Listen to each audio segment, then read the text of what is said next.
Hello everyone, स्वागत है आप सभी का हमारे इस यूट्यूब चैनल में जिसका नाम है इंग्लिश ग्रामर एंड राइटिंग सीखो सभी। तो आज जो हम टेंस करने वाले हैं वो है सिंपल पास्ट। और सिंपल पास्ट की सबसे पहले पहचान देख लेते हैं। तो हिंदी में जब बात करें तो इसकी पहचान किसी भी वाक्य के एंड में अगर ता था, ते थे, ती थी या ये ए ऐसा कोई भी साउंड आता है तो वो सिंपल पास्ट टेंस है। क्लियर। अब बात करते हैं हेल्पिंग वर्ब की। तो देखिए हेल्पिंग वर्ब इसमें लगने वाली है सिर्फ एक और उसका नाम है डिड। याद रखिए डिड सभी के साथ यूज होने वाली है ये। तो इसमें कोई कंफ्यूजन नहीं है, डिड सभी के साथ यूज करेंगे। अब बात करते हैं वर्ब की। तो वर्ब की सेकंड फॉर्म यूज होगी पहले वाक्य में यानी अफर्मेटिव या पॉजिटिव में। और उसके बाद आने वाले जितने भी सेंटेंस होंगे सब में हम फर्स्ट फॉर्म का यूज करेंगे। क्लियर। अब बात करते हैं एडवर्बियल्स की। तो देखिए एडवर्बियल्स कौन से यूज होने वाले हैं। देखिए last, yesterday, ago, when and while. अब वाइल का कंफ्यूज नहीं होना है। व्हेन का और वाइल का मतलब जब होता है, और इसके अलावा वाइल का मतलब जबकि होता है, जबकि भी होता है मतलब। क्लियर। तो ये समझ में आ गया होगा। अब बात करते हैं सेंटेंसेस की। तो देखिए पहला वाक्य क्या बनने वाला है, पॉजिटिव या अफर्मेटिव। तो पॉजिटिव या अफर्मेटिव की जो फॉर्मेशन है वो देख लीजिए। सबसे पहले सब्जेक्ट, उसके बाद वर्ब की सेकंड फॉर्म यानी कि डिड यहाँ पर यूज़ नहीं करेंगे, फिर उसके बाद ऑब्जेक्ट। तो एक सेंटेंस मैंने लिया है, उसने कल 100 रुपये खर्च किए। अब याद रखिए उसने के लिए इंग्लिश में क्या वर्ड आएगा, या तो ही आएगा या शी आएगा। तो ही या शी दोनों में से कोई भी यूज़ करिए, है ना। उसने के लिए ही स्पेंट 100 रुपीज़ येस्टरडे। तो देखिए स्पेंट सेकंड फॉर्म है। क्लियर। अब बात करते हैं नेगेटिव सेंटेंस की। तो नेगेटिव में सिर्फ नोट ऐड करना है, लेकिन अब हमें हेल्पिंग वर्ब डिड का भी यूज़ करना है। तो नेगेटिव सेंटेंस बनाने के लिए देखिए इसकी फॉर्मेशन समझ लीजिए पहले। तो फॉर्मेशन क्या रहने वाली है, सबसे पहले सब्जेक्ट, फिर उसके बाद हेल्पिंग वर्ब, फिर उसके बाद नोट, फिर उसके बाद वर्ब की फर्स्ट फॉर्म, फिर ऑब्जेक्ट। यानी कि यहाँ से हम वर्ब की फर्स्ट फॉर्म का यूज़ करेंगे। तो सेंटेंस क्या बनेगा, he did not spend 100 rupees yesterday. और हमने वर्ब की कौन सी फॉर्म यूज़ करनी शुरू की है यहाँ से, स्पेंड यानी फर्स्ट फॉर्म। क्लियर।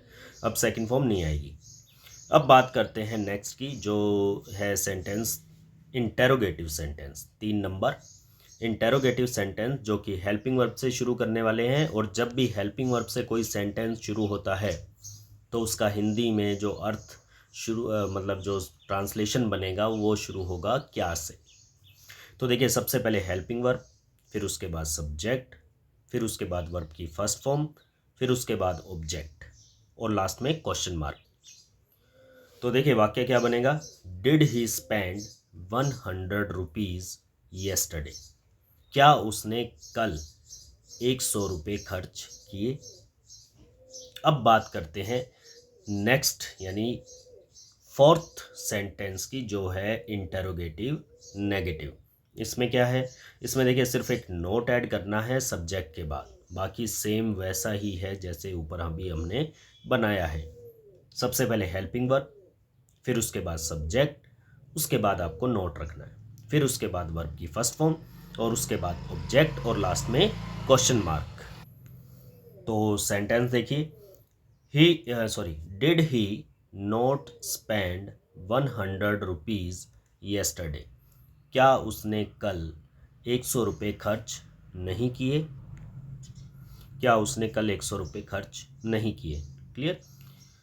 अब बात करते हैं फिफ्थ सेंटेंस की, जो है इंटेरोगेटिव वर्ड से बनने वाला, यानी कि WH वर्ड से बनने वाला। और इसको शुरू, इसमें सिर्फ एक इंटेरोगेटिव वर्ड ऐड करना है। क्लियर। बाकी ऊपर वाला जैसे बनाए थे अभी दोनों इंटेरोगेटिव वैसे ही बनने वाले हैं ये भी।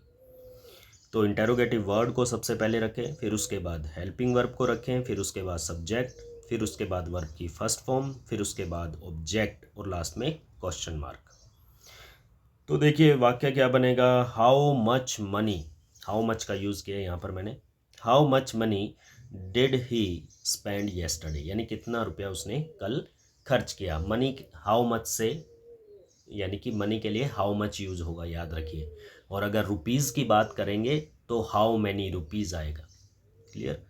तो how much money did he spend yesterday, उसने कल कितना पैसा खर्च किया।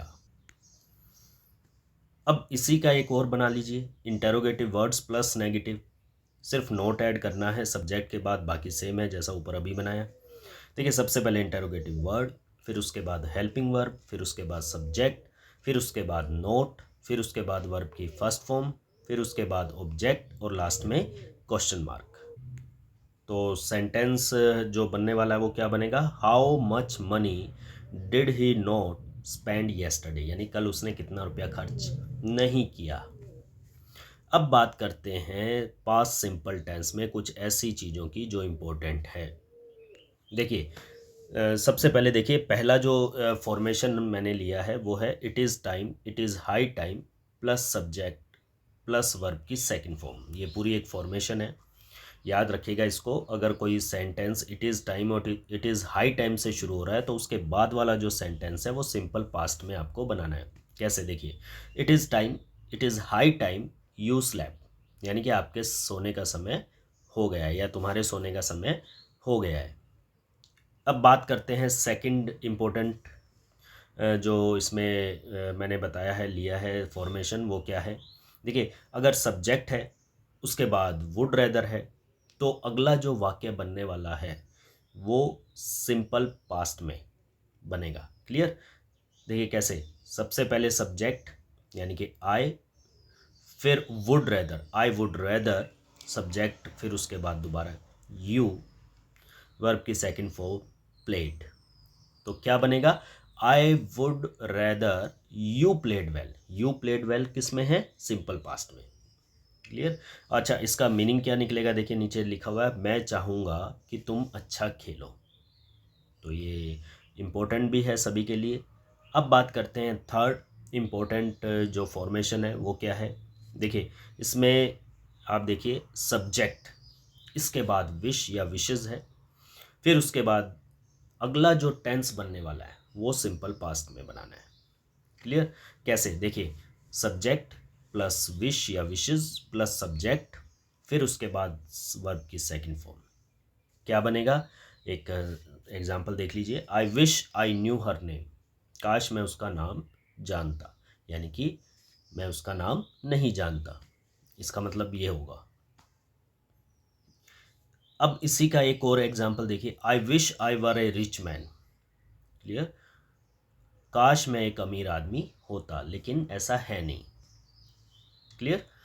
अब बात करते हैं नेक्स्ट जो है इसकी इम्पोर्टेंट फॉर्मेशन, फोर्थ क्या है, एज इफ एज दो के बाद वाला जो टेंस है वो पास्ट सिंपल टेंस होगा। कैसे, देखिए, पहले तो एज इफ या एज दो का मीनिंग देख लीजिए, इन दोनों का अर्थ होता है मानो। क्लियर। तो as if as though plus past simple, एक सेंटेंस देख लीजिए, he orders me as if as though he were my boss, यानी कि वो मुझे ऑर्डर्स देता है ऐसे जैसे वो मेरा क्या हो, बॉस हो। आया समझ में। अब बात करते हैं नेक्स्ट, फिफ्थ जो फॉर्मेशन रहेगी इसकी इम्पोर्टेंट, वो क्या है। देखिए, अगर इट इज़ दिया हो, उसके बाद कोई ड्यूरेशन, टाइम ड्यूरेशन दे रखी हो, उसके बाद सिंस हो, तो उसके बाद वाला जो टेंस बनेगा वो किस में बनेगा, या तो सिंपल पास्ट में या प्रेजेंट परफेक्ट में। देखिए कैसे, it is 2 years, it is आया, फिर उसके बाद 2 years एक टाइम आया, फिर उसके बाद सिंस है, और उसके बाद वाला जो सेंटेंस क्या है वो आई वॉच्ड और I have watched A movie. Clear. यानी कि मुझे 2 साल हो गए हैं मूवी देखे। It is 2 years since I watched, have watched a movie. ठीक है, दोनों में से कोई भी टेंस यूज़ कर सकते हो। अब जो इसका नेक्स्ट पार्ट है, यानी कि नेक्स्ट इम्पोर्टेंट फॉर्मेशन है, सिक्स्थ नंबर, वो क्या है। तो याद रखिए, जब व्हेन से कोई सेंटेंस शुरू हो रहा है और उसके बाद वाला सिंपल पास्ट में है तो उसके आगे वाला आप पास्ट कॉन्टिन्यूस में रखें। कैसे? देखिए, when I saw him he was taking breakfast, यानी जब मैंने उसे देखा तो वो ब्रेकफास्ट कर रहा था, यानी कि वो जो ब्रेकफास्ट कर रहा था उस दौरान आपने उसको देखा, यानी कि वो काम पहले से चल रहा था, यानी ब्रेकफास्ट कर रहा था वो। तो व्हेन आई सॉ हिम, जब मैंने उसे देखा, ही वॉज टेकिंग ब्रेकफास्ट। तो आई होप ये भी क्लियर है आपको। अब बात करते हैं सेवन्थ इसके इम्पोर्टेंट फॉर्मेशन की, जो याद रखिएगा, पास्ट हैबिट को शो करने के लिए ऑलवेज का यूज़ करें। कैसे? She always helped her friends, वो हमेशा अपने दोस्तों की हेल्प करती थी। तो ये आप सबको क्लियर हो गया होगा पूरा टेंस।